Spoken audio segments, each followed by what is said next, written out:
భారతదేశ ఆర్థిక వ్యవస్థలో విప్లవాత్మకమైనటువంటి మార్పులు తీసుకురావడానికి ప్రధాన కారణమైంది.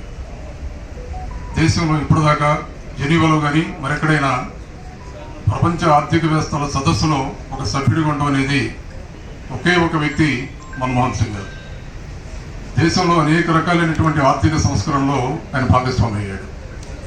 ఢిల్లీ స్కూల్ ఆఫ్ ఎకనామిక్స్లో ప్రొఫెసర్గా పనిచేస్తూ ఆయన ఈ దేశంలో ఉన్నటువంటి ఆర్థిక సంబంధమైనటువంటి సంబంధాలలో అనేక రకమైనటువంటి కీలక సంస్కరణలు చేసినటువంటి గొప్ప మనిషి. ఆయన యూనివర్సిటీ గ్రాంట్స్ కమిషన్ చైర్మన్గా, రిజర్వ్ బ్యాంక్ గవర్నర్గా అనేక రకాలైనటువంటి పొజిషన్స్లో ఉండి దేశంలో ఎకనామిక్గా ముందుకెళ్లాలంటే విప్లవాత్మకమైనటువంటి సంస్కరణలు రావాలి అని ప్రధాన ధ్యేయంతో ఆయన ప్రధానమంత్రిగా ఉన్నప్పుడు ఈ దేశంలో అణు ఒప్పందం జరిగింది.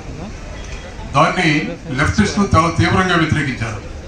ఆ తర్వాత జరిగినటువంటి పరిణామాల్లో ఎక్కడైతే దానివల్ల దేశంలో ఉన్నటువంటి సంస్కరణలో అనేకమైనటువంటి మార్పులు వచ్చాయో ఆ తర్వాత లెఫ్టిస్టులే ఆయన్ని కొనియాడేటటువంటి పరిస్థితి ఉంది.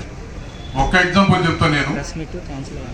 1991లో జరిగినటువంటి సంస్కరణలు ప్రారంభమయ్యి 2004లో డాక్టర్ వైఎస్ రాజశేఖర రెడ్డి గారు ముఖ్యమంత్రిగా ఉన్నప్పుడు బహుశా భారతదేశంలోనే మొట్టమొదటిసారి రైతాంగం మొత్తాన్ని కూడా ఆంధ్రప్రదేశ్ రాష్ట్రంలో ఉచిత విద్యుత్ ఇస్తామని సంస్కరణలు తీసుకొచ్చారు. ఆ ప్రతిపాదనని మన్మోహన్ సింగ్ గారి ముందు పెట్టినప్పుడు ఆయన ఒక్కసారి దిగ్భ్రాంతికి గురయ్యారట. ఇది సాధ్యమయ్యేదేనా, దీనివల్ల ఏం జరుగుతుందన్నటువంటి ఆలోచన ఆ రోజు వారు చేయగలిగారు. ఆ తర్వాత ఆ సంస్కరణల ద్వారా రాష్ట్ర రైతాంగంలో వచ్చినటువంటి బ్రహ్మాండమైనటువంటి మార్పులు, ప్రొడక్టివిటీ యాక్టివిటీలో వచ్చినటువంటి మార్పులు చూసి డాక్టర్ వైఎస్ రాజశేఖర రెడ్డి గారిని మన్మోహన్ సింగ్ గారు వ్యక్తిగతంగా అభినందించారట. ఈ సంస్కరణలో భారతదేశంలో ప్రధానంగా రైతాంగంలో విప్లవాత్మకమైనటువంటి మార్పులు వస్తున్నాయి, దీన్ని దేశం మొత్తం ప్రవేశపెడితే బాగుంటుందన్నటువంటి ఆలోచన చేసినటువంటి మహనీయుడు.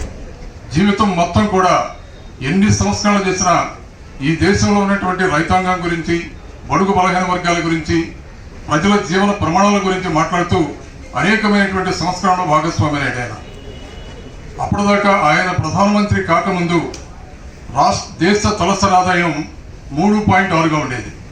ఆయన ప్రధానమంత్రి అయిన తర్వాత ఆ 5 సంవత్సరాలలో ఒకేసారి 9.8గా నమోదైంది తలసరి ఆదాయం.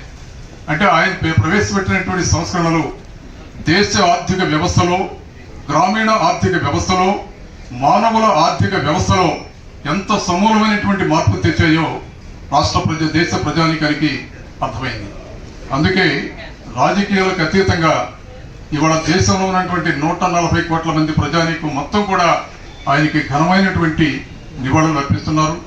ఆయన ఎక్కడ ఉన్నా ఆయన మనసుకి సంపూర్ణమైనటువంటి శాంతి కలగాలని మనస్ఫూర్తిగా ప్రార్థిస్తున్నారు.